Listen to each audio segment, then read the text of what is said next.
Chapter 3. Good evening, family. So we're now in chapter 3 of A Shepherd's Look at Psalms 23 by Pastor Philip Keller. You know that this is a New York blockbuster ba? Once sold over 2 million copies. Yan. So you're reading a bestseller, hindi blockbuster, bestseller. We're now in chapter 3, he makes me lie down in green pasture. But before that, I would just like to declare over you the gospel of Jesus Christ does not declare what will be if you. So meaning, it does not require you anything. The gospel of Jesus Christ is the free gift of righteousness that is given to you. It declares what now is because He, Christ, it declares that it is finished, that everything that has been accomplished at the cross, you just have to receive, you just have to believe, and just have to receive. So we don't pray, we don't beg God when we pray that He would come down and that He would appear. No, because He's with you. We pray that we may rise up to the truth that He is with us, to see from His perspective just how much was accomplished when He did come down. And finally, you will never be separated from Him anymore because He is with you. So, going into the shepherd, no? Shepherd in Strong's, na-discuss natin more than 3 weeks na, no? Is actually the Hebrew word ra'ah, right? To see, right? To see. So it also it means to pasture. It also means companion, to keep company. And when there's a devourer, he will kumakahol. When there's a devourer, he will protect you.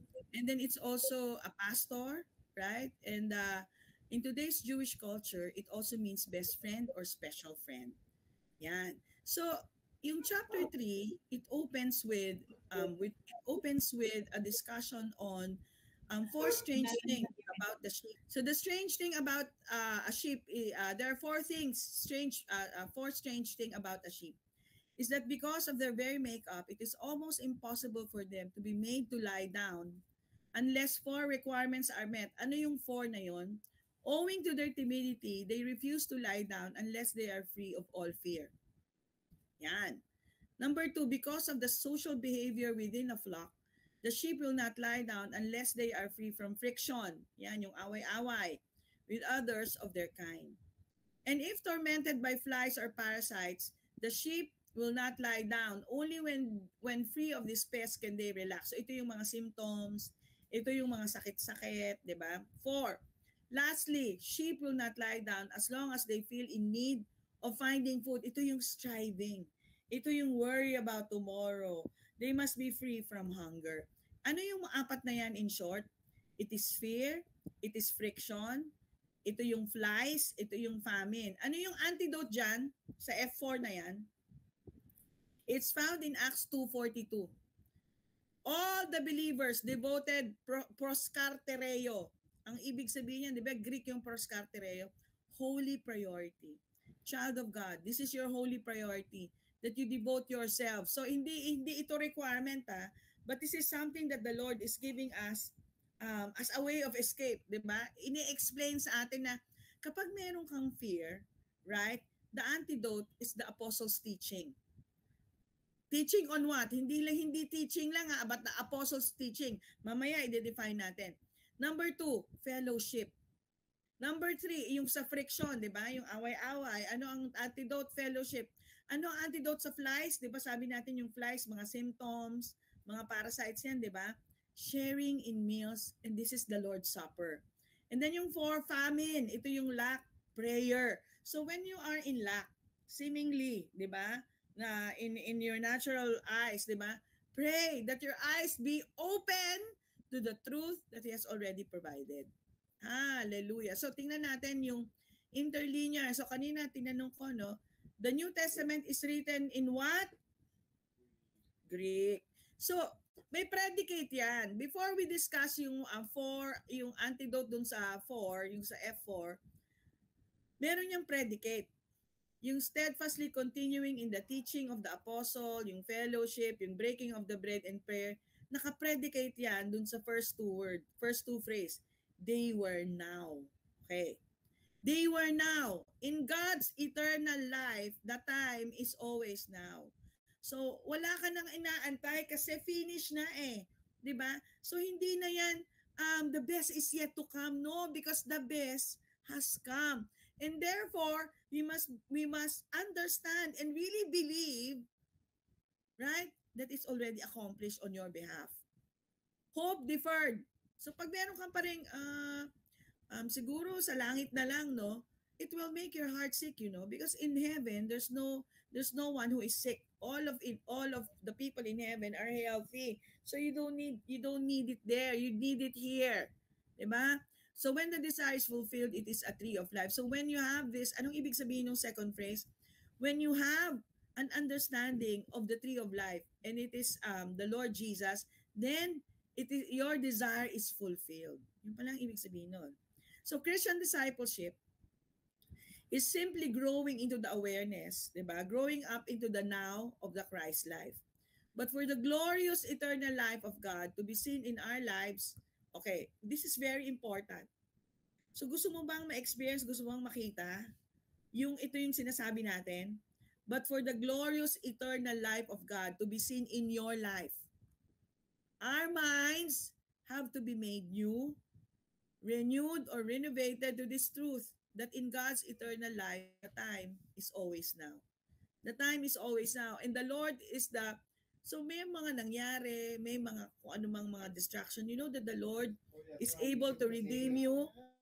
Is able to redeem you because the Lord is the Lord of time and space. Right? He's able to contract time for you. He's able to accelerate time for you and recover it as well. So, they were now. Anong ibig sabihin yan? So in God's eternal life in Christ, sino ka na? In Christ, now you are righteous. So in God's eternal life in Christ, now you are righteous. Hindi yung baka next year okay na. Hindi. Ang sinasabi ni Lord, now you are righteous. In Christ, now you are healed. In Christ, now you have been abundantly provided for. In Christ, now you have been blessed with every spiritual blessing in the heavenly realm. Kung meron man kayong snapshot dito sa deck na ito ay itong page na to. In Christ, now you are righteous. You know that it is also written years ago by David in Psalms 103.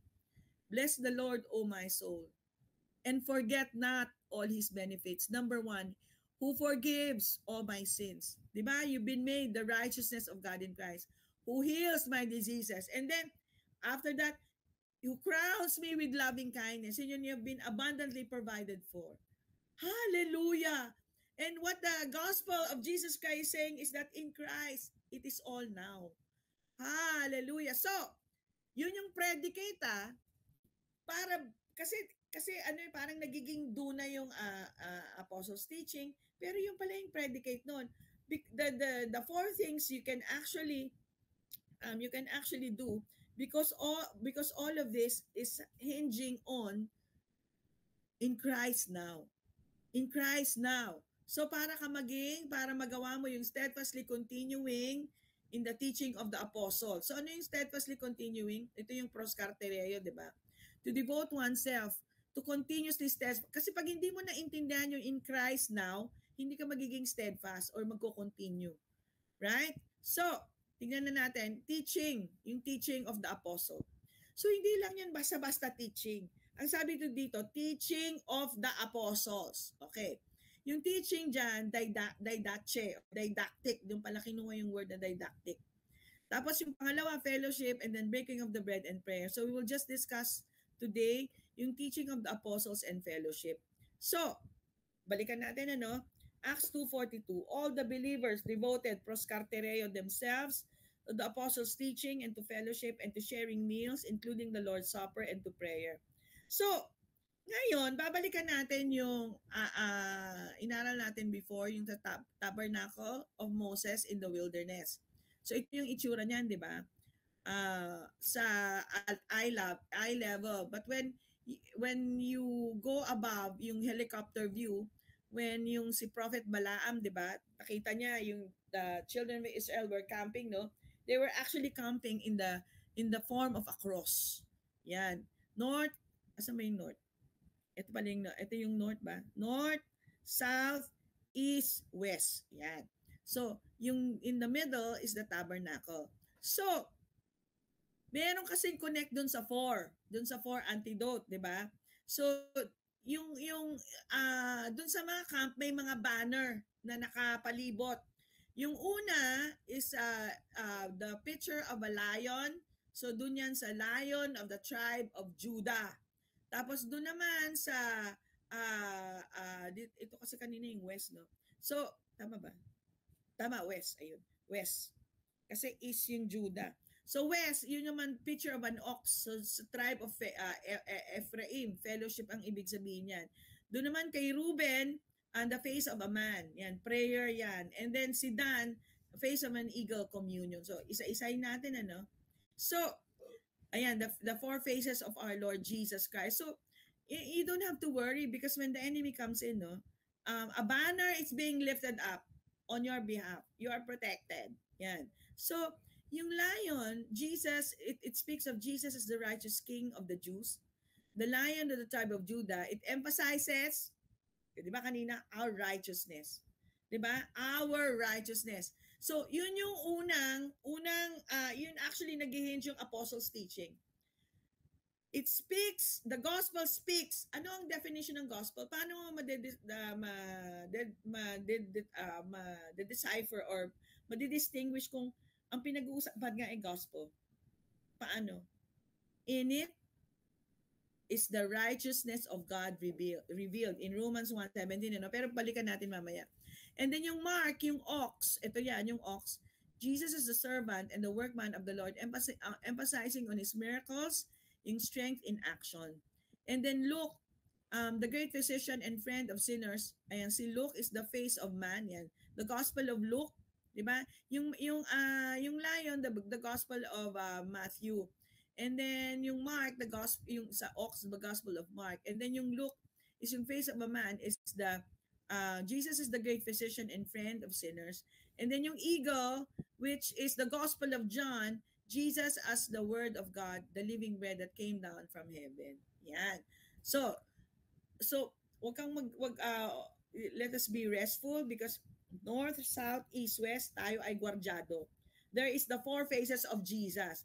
And the incomparable majesty of the King of Kings in the Gospel of Matthew. Diba ito yan? Ito pala. The tireless compassion of the servant king in the Gospel of Mark. Siya yan. And then the goodness and grace of our high priest in the Gospel of Matthew. In Luke, ito siya. And then the glory of the Son of Heaven in his unfailing love in the Gospel of John. Ayan, yung eagle. So, di ba, yung fear, friction, and flies, actually, dinidiscuss din yan sa Revelation. Yung four horses, remember? Yung red, yung black, yung white, yung pale horse, di ba? So, yung red, di ba? Yan, ito yung yung wars, di ba? Yung siya friction, yan. So, hindi pala, sorry. Ito yung it comes yung false teaching. Yan. So, anong antidote? Apostles' teaching. And then, ito, friction. Yan. Gera, ayan, meron siyang meron siyang sword. So, ano ang antidote? Fellowship. And then, dito, sakit. Ayan, na skeleton siya. So, ano ang antidote? Holy Communion. And then, lack, yung pale horse. Anong antidote? Prayer. Ganda, no? So, in short, ito yung side by side, no? Kinuha ko kay Pastor Prince. Matthew 24 and Revelation 6. So, yung apat na yung F4 kanina, no? False teaching, friction, famine, di ba, lack, at saka yung, pestilence. Flies pala. So, yung sa Revelation, yung false teaching, yun yung white horse. Di ba? Yung akala mo, totoo pero hindi pala, 'di ba? Na kailangan mong ganyan-ganyan, hindi pala. And then wars, ito yung red horse. And then black horse, yun yung famine. And then yung pale horse, yun yung pestilence. So, okay, balik tayo, no? Acts 2:42. All the believers It is your holy priority, right? Pero ang predicate nun kanina, no, in Christ now, 'di ba? So now, you can actually do all of these things because you have a foundation. So tingnan natin yung apostles' teaching. So teaching of the apostles. So tingnan natin yung apostle. Ano ba yung apostle? Apostelo pala. So it is a delegate, specially an ambassador of the gospel. Officially, a commissioner of Christ, apostle messenger that he sent. So hindi lang basta-basta ito teaching. It is teaching of the gospel. Diba? So ano ba yung gospel? Sabi natin kanina. Romans 1:16 to 17, for I am not ashamed of the gospel of Christ. For it is, the gospel pala is the power. Gusto mo ng power? It is the gospel of God to salvation for everyone who believes. If you believe it, then you have the power. Diba? For the Jew first and also for the Greek. And then yung kanina question, paano mo malalaman kung talagang gospel yan? For in it, the righteousness of God is revealed from faith to faith. As it is written, the just shall live by faith. In the mirror, mas clear. Tingnan nyo to. It will really blow your socks off. Herein lies the secret of the power of the gospel. There is no good news in it until the righteousness of God is revealed. Until you believe that you've been made the righteousness of God in Christ, there is no power. So you have to believe. The dynamic of the gospel is the revelation of God's faith as the only valid basis and source of our belief. Hallelujah. So the gospel is the revelation of the righteousness of God.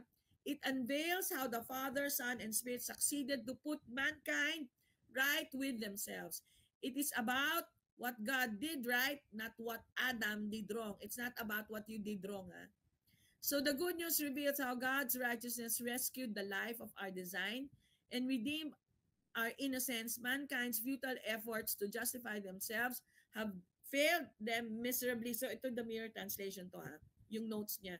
So the good news, the gospel, shifts the emphasis away from your failure, from my failure, from your record. Kung ano bang record yan? And condemnation. To highlight what it was that God accomplished in Jesus Christ on humanity's behalf.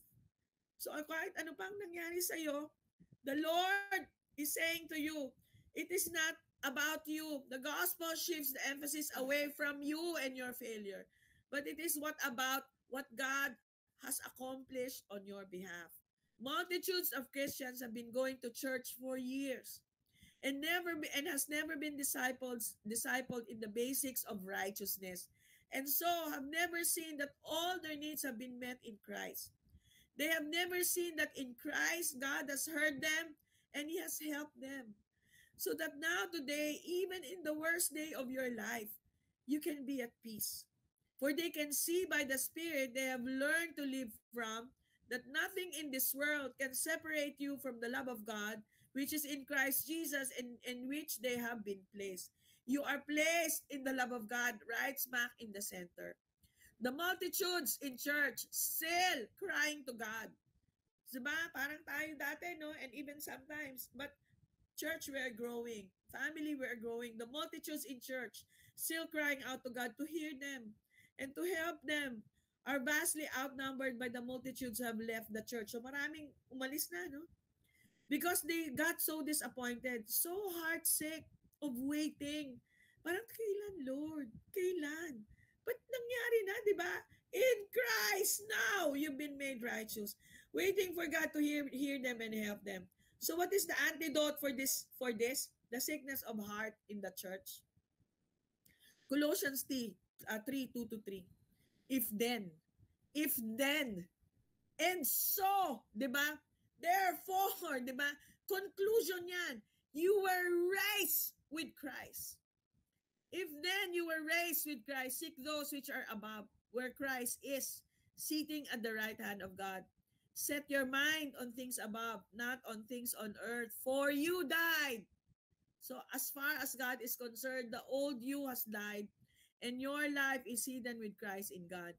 One of the responsibilities of you and me as ministers of the new covenant is to set the church mind on things above, to keep speaking of spiritual things to spiritual people. One of the things above that we have to learn is to think from is God to think that from is God's time, and in God's eternal life, the time is always now. Hindi yan ipinagpapaliban. It's always now.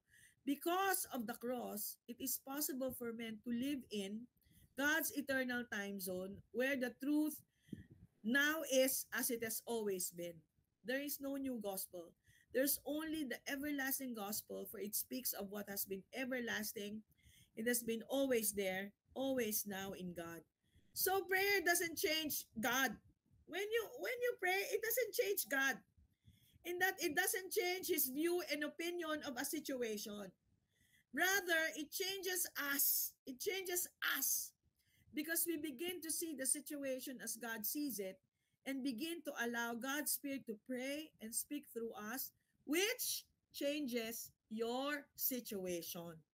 Hallelujah. In First Peter 3:8, Christ died once and for all in order to conclusively separate you from your distorted identity. Thus, restored righteousness, ibig sabihin shared likeness, as He is, so are you in this world. Triumph beyond the reach of any identity that is not in sync with innocence and oneness. Ano yung meaning nun? Righteousness being closer to unrighteousness. In order that He might lead humanity, di ba? Mirror ito mirror translation, to be face to face with God. His body was murdered, but He was made alive in spirit. So, church, this is very important. Di ba? This is a picture of the resurrection. Look at the screen. Do you know that Jesus' first words when He was seen on the third day? Jesus' first word when He was seen on the third day is this: I go to my Father and your Father. Believe that God is your Father, and what a life to live when you know in your heart that God is your Father. I go to my Father and your Father, to my God and your God. Hosea 6:2, after 2 days He will revive us. And on the third day He will raise us up that we may live in His presence. He wasn't risen alone on that third day. We rose with Him. Hallelujah. It is finished. Praise the Lord. You know, another second most important snip is this. Let this be before your eyes, right? He wasn't risen alone on the third day. You rose with Him. Hallelujah. So, church, truth is defined in Jesus. What is the truth? That you rose with Him. It is not possible to study Him in any other context. He is the incarnation. Hear Him resonate within you. The truth about you has its ultimate reference in Jesus. The truth is, as it is in Jesus, whatever is true of Him is true of you. He did not come down to introduce a new compromised set of rules. He is not an example of us, but of us. In Ephesians 4:22, for in the truth of your union in Him, in His death and resurrection, you have stripped off that old identity like a filthy worn out garment. Ignorance and lust corrupted you and cheated you into wearing it in the first place. So, the verb apostestai is in the aorist middle infinitive, which presents the action expressed by the verb as completed unit with a beginning and an end. Just like the actor who wore a cloak for a specific role he had to interpret, the fake identity is no longer relevant. So no more. The old life was alive, foreign to our design. Those garments are no more. We are no longer obliged to live under the identity and rule of the robes we wore before. So, church, Ephesians 4:22, thus you are habitually renewed in your innermost mind. This will cause you to be completely reprogrammed in the way you think about yourselves. Ponder the truth about you as it is displayed in Christ. Begin with the fact of your co-seatedness. You can never be more co-raised and co-elevated than what you already are. You can only grow in your awareness of your redeemed oneness. So Paul, notice that Paul does not say renew your minds, but he says, but be habitually renewed. Ano yung another word dyan? Renovated. Yan. Renovated. So, transformation happens in the spirit of your mind, awakened by truth on a much deeper level than mere intellectual or academic consent. We often thought that we had to get information to drop from the head to the heart, but it is actually the other way around. So, child of God, right? Our perception creates our belief, and beliefs create our reality, and our reality creates our experience. So it is really contingent that you believe. And Jesus says in John 7:37, when you believe that I am what the scriptures are all about, then you will discover that you are what I am all about, and then rivers of living waters will gush out from your innermost being. Galatians 2:20. So here I am, dead and alive at the same time. I'm dead to the old me I was trying to be, and alive to the real me which is in Christ in me. Co-crucified, now co-alive. What a glorious entanglement. I was in him in his death. Now I discover that he's infused in me in my life. For the first time, I'm free to be me in my skin, immersed in his faith, in our joint sonship. He loves me and believes in me. He's God's gift to me. So, yung second part, kasi yung last two, next week na, yung fellowship. So, you know yung Greek word yan is koinonia. So, actually, akala ko dati mag-fellowship yung ganito. Actually, hindi eh. First, actually, okay din yun. But, yung primarily meaning ng fellowship is this. In Philemon 1:6, the communication of your faith, koinonia, may become effectual by the acknowledging of every good thing which is in you in Christ Jesus. While this verse in English simply says our faith, in Greek it says the faith of you. It is koinonia, or the sharing of the faith. It is a co-partnership of the faith. It's not your faith, it's the faith of Jesus. So it's all his faith in me, his faith in you, and I participate in his faith. The verse says that our co-faith becomes effective. It begins to work or produce or become operative. How? My acknowledgement of every good thing which is in me, in Christ Jesus. It's a joint partnership. His faith in me awakens me to all the good that is in me, because he is good and he is all in me. So this newness of life, this co-resurrected life, is one of joint sonship with him. Co-partners in his faith is his faith partnered with my epignosis, yung acknowledgement. It is my intimate first-hand knowledge of him and his finished work in me. This deep knowing that it's not my faith in him or even having faith in his promises. Instead, it's his faith in me that I live from. It is that faith which the Bible calls the faith that becomes effective, becomes operative in my life. It's in resting and realizing, resting in his finished work and abiding in our unhindered union with the Father, the Son, and the Holy Spirit, realizing that nothing is missing in our life. There's only all good in us in Christ. So realizing that we are complete in him because all the fullness of the Godhead, Father, Son, and Holy Spirit dwells in us. And then merely resting in their fullness, realizing that it's our Christ, that it's out of Christ's fullness, out of the fullness that is in him, we have received grace. He has held nothing back from us. In Romans 8:32, he who spared not his own son, but for us all gave him up. How will he not also with him grant us all things? All things, all is equal to all. There's nothing he didn't give to us. Jesus is the all in us. And out of that awareness of him, that he is all in us, unfolds everything that we would ever have need of. All that pertains to life and godliness. Godliness is in us now. So, church, Jesus' first words when he was seen on the third day, I go to my Father and your Father. I go to my Father and your Father, to my God and your God. Hosea 6:2, after 2 days, he will revive us on the third day, and he will raise us up that we may live in his presence. So now we are living in his presence, right? He wasn't risen alone on the third day. We rose with him. It is finished. And that, my dear family, is chapter 3.